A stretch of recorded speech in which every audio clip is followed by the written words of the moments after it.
really like Black Sabbath. That was really cool. They have Ozzy Osbourne. They have a great guitar person. Sorry, I don't know your name. There's like some really good drum parts. Pretty awesome. Salut à toutes et à tous, et salut Gabriel. Salut Mathieu. Bon, c'est la rentrée pour Cheer the Sabbath, ça faisait longtemps. Ouais, ça faisait longtemps, on a un peu pris nos vacances là, on va pas se le cacher. Hein. On peut dire ça, on s'est reposé, mais surtout en fait pour Sabotage, comme on vous l'a dit, on essaye de faire un truc un peu spécial, donc ça prend un peu plus de temps. Voilà, un gros épisode où on serait pas que 3, on serait peut-être un peu plus. C'est ça. Et donc en attendant, pour vous faire patienter, on avait 3 petits trucs à vous dire. On a 2 projets corollaires dont on veut vous parler, qui vont être des hors-série. Je te laisse un peu présenter ça. Ouais, alors déjà on a un premier hors-série que moi je prépare depuis déjà quelques mois, parce que je suis un des seuls qui suit ce dossier. On va faire un hors-série sur le groupe Quartz. Donc certains le savent, mais Quartz c'est un groupe qui est très lié à Black Sabbath, pour plusieurs raisons, notamment pour des raisons de personnel.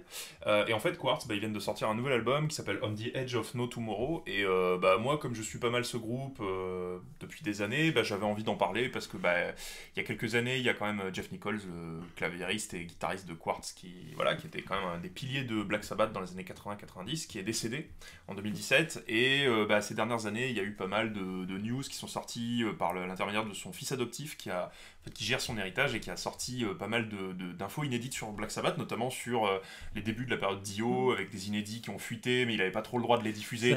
Certaines ont contrarié le clan Iommi. Voilà, ça a fait un peu de bad buzz, et du coup, il y a matière à en parler, ne serait-ce que pour rendre hommage à Jeff Nichols, qui est quand même quelqu'un qui a été un peu injustement oublié, et voilà, moi j'avais envie qu'on en parle, afin de resituer tout ça à sa juste valeur. On va profiter de cet album qui vient de sortir pour en faire un peu le point. C'est ça, donc ça on va le sortir assez vite. Voilà. Et sinon, évidemment, ça ne vous a pas échappé qu'il y a un nouvel album solo du papa Ozzy qui sort là dans quelques jours maintenant.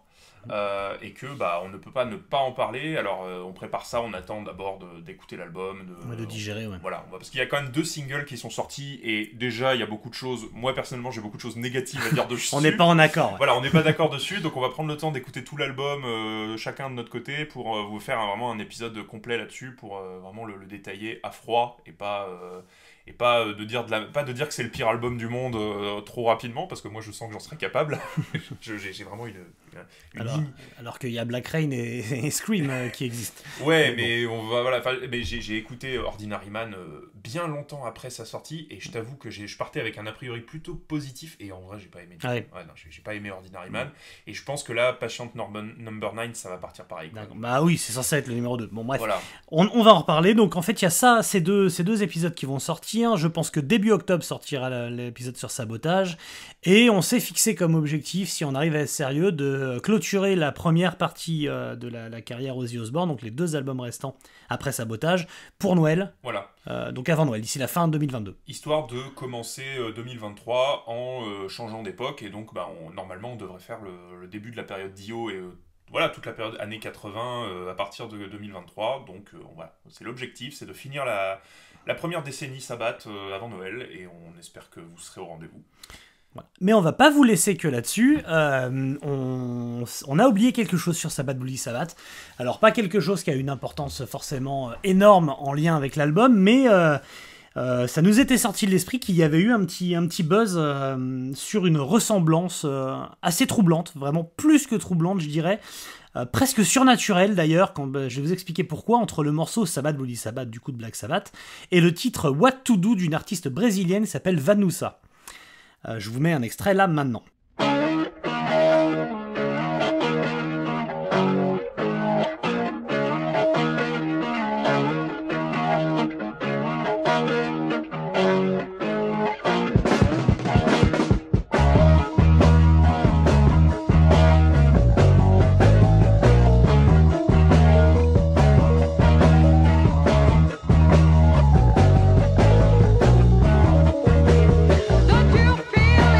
Vous voyez, c'est quand même impressionnant à quel point le riff et la structure sont extrêmement similaires. On va un petit peu rentrer dans le vif du sujet et du pourquoi c'est fou, parce que ces 2 morceaux sont sortis en 73, techniquement à quelques semaines, même pas un mois d'intervalle. Vanusa, pour vous la présenter rapidement, est une institution au Brésil. Elle est fille d'un footballeur de Cruzeiro, elle naît en 1947 et dès la fin des années 60, dans le bouillonnement culturel de l'époque, c'est-à-dire le tropicalisme en gros, pour la faire simple, j'ai avec moi un historien donc faut pas trop que je merde. Je suis pas spécialement spécialiste du tropicalisme, mais j'avais un peu lu sur le sujet, effectivement. C'est ça. En fait, au Brésil, il y a une dictature militaire en place et donc un contre-pouvoir culturel s'organise qui s'appelle rétrospectivement le tropicalisme et un certain nombre de chanteurs tels Gilberto Gil pour prendre le plus connu ou Os Mutantes, voilà, qui ont un peu mené de front une révolution culturelle contre le pouvoir en place. Et donc Vanusa, elle s'inscrit là-dedans. Alors elle s'inscrit là-dedans avec une particularité quand même, c'est que c'est une jolie femme qui chante plutôt bien et qui très vite a été marketé, le mot est un peu fort, mais en tout cas mis en avant pour ces deux attributs et donc avec des gens qui lui ont créé sa carrière autour.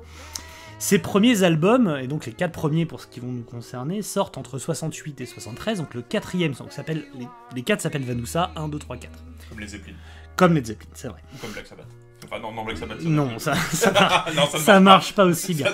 Voilà. Et donc en 73, en septembre 73, sort son album numéro 4, sur lequel il y a donc Watutu, cette chanson qui ressemble de façon surnaturelle, il n'y a pas d'autre mot, à Black Sabbath. Et donc, quand Internet a remis ça au goût du jour, parce que c'est vraiment dans les années, notamment 2000-2005, que ça a commencé à sortir, les gens se disaient c'est fou cette ressemblance, comment c'est possible, puisque donc si on prend les faits, l'album serait sorti en 73, on sait que fin juin éventuellement Black Sabbath est à Bel Air, mais Vanusa n'est jamais sorti du Brésil avant longtemps, et Black Sabbath n'est pas allé au Brésil avant 92, premier concert à Buenos Aires pour Deshumanizer.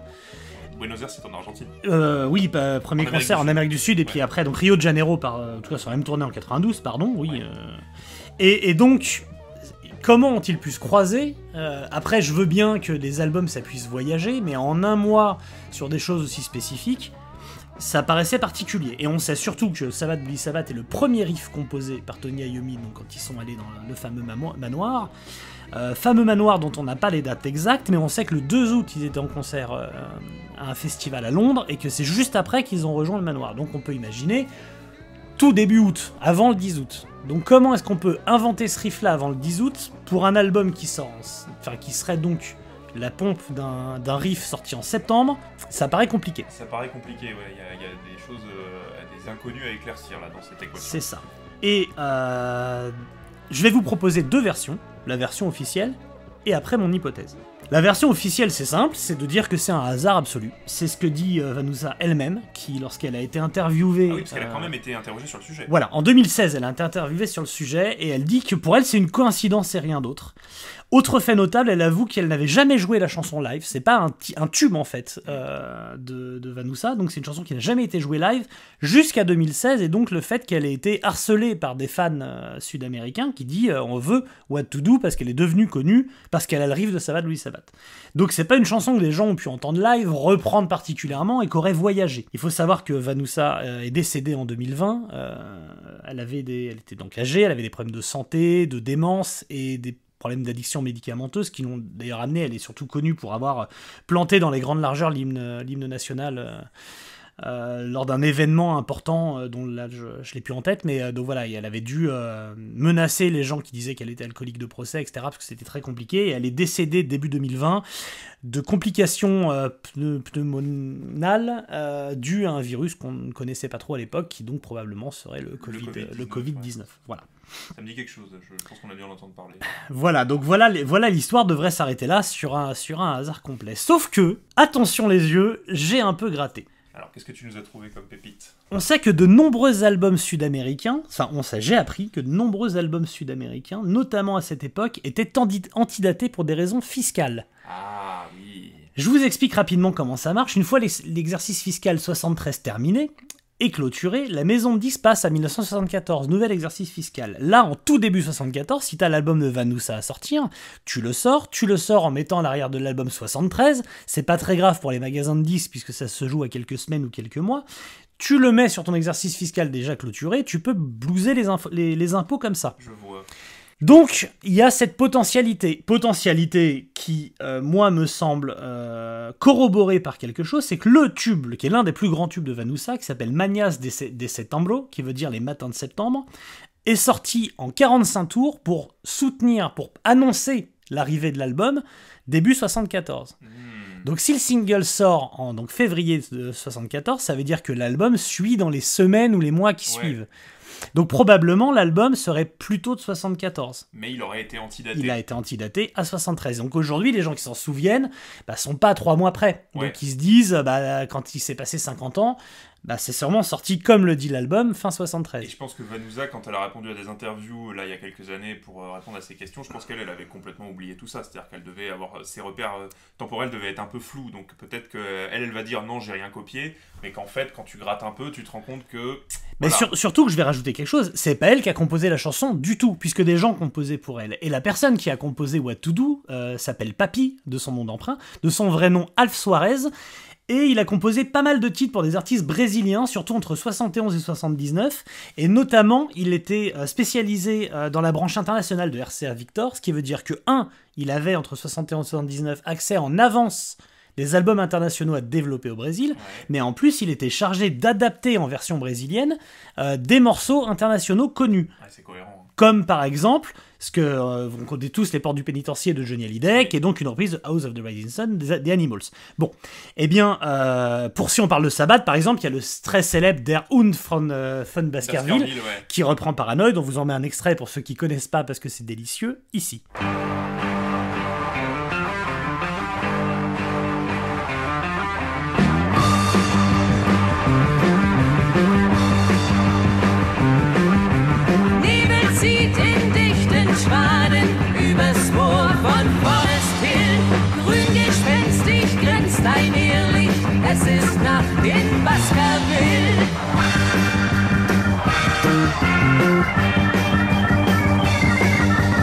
Oui, en fait, alors du coup, cette reprise allemande de Paranoid, ça a été repris dans un style Schlager, c'est-à-dire chanson populaire allemande, etc. Et ça, en fait, ils faisaient ça souvent en Allemagne, c'est-à-dire qu'ils reprenaient des standards de la pop et ils mettaient des paroles qui avaient absolument rien à voir par-dessus, et ça faisait un titre de pop allemande, voilà. Mais ça, c'était assumé. En France aussi. Oui. En France. Et donc, ce fameux Papi, c'est ce qu'il faisait énormément. Je vous donne un exemple, par exemple, c'est lui qui a arrangé la chanson Fazeu Perder o Juízo, qui donc est une reprise de Killing Me Softly with This Song par les chanteuses As Marquianas, dont je vous mets un extrait en portugais.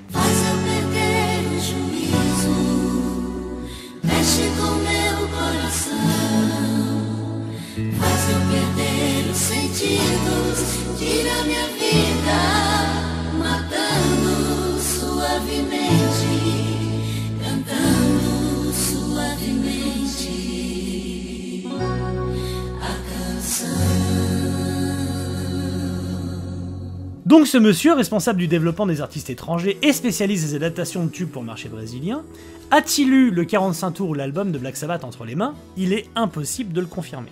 C'est pour ça que je ne peux rien annoncer ça. Notamment parce que donc Vanusa est décédée, elle ne peut plus en parler, et le fameux Papi, on a perdu sa trace en 92 à Miami, et depuis on ne sait pas ce qu'il est devenu. Donc difficile d'en savoir plus.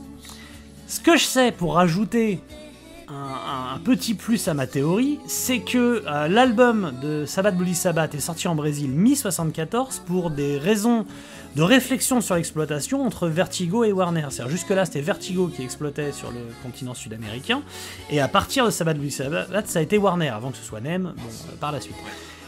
Du coup, la sortie a été retardée de quelques mois, mais l'album était probablement sur les bureaux des maisons de disques à l'international. Donc, Papi l'avait sûrement écouté. Non, mais je veux dire, je pense que les responsables dans les bureaux des filiales brésiliennes, ils l'avaient déjà écouté l'album. Ils savaient ce qu'ils allaient sortir. Donc, c'est ce qui paraît. Alors, encore une fois, moi, je veux pas annoncer quelque chose dont je suis pas sûr, mais ce qui me paraît le plus probable entre un miracle qui ferait que deux personnes en même temps écrivent le même rythme dans un rythme à peu près équivalent avec un certain nombre de structures ou de reprises qui sont quand même les mêmes.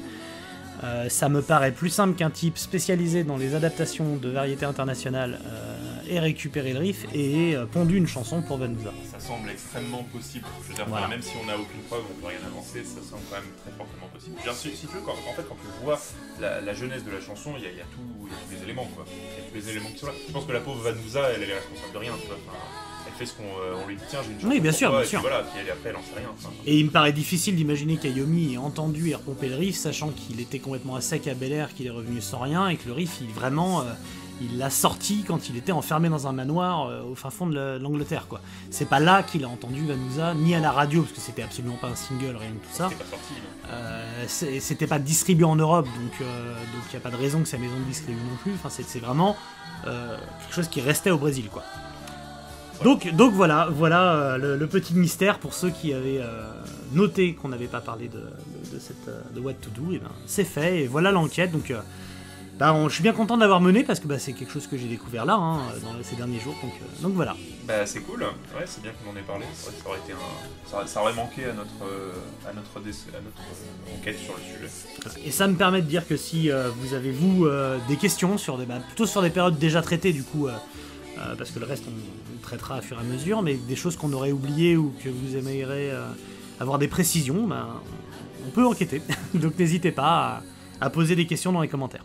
N'hésitez surtout pas, et pareil, n'hésitez pas non plus à nous proposer des choses dont vous aimeriez qu'on parle, même par exemple des side projects, parce que bon, là on a annoncé qu'on va faire l'épisode sur Quartz, l'épisode sur Ozzy. Il y en a d'autres prévus, je ne les spoilerai pas pour le moment pour pas trop m'avancer, mais il y a d'autres hors-sujets qui sont prévus dans les mois à venir aussi, sur d'autres projets solo, de projets parallèles et tout.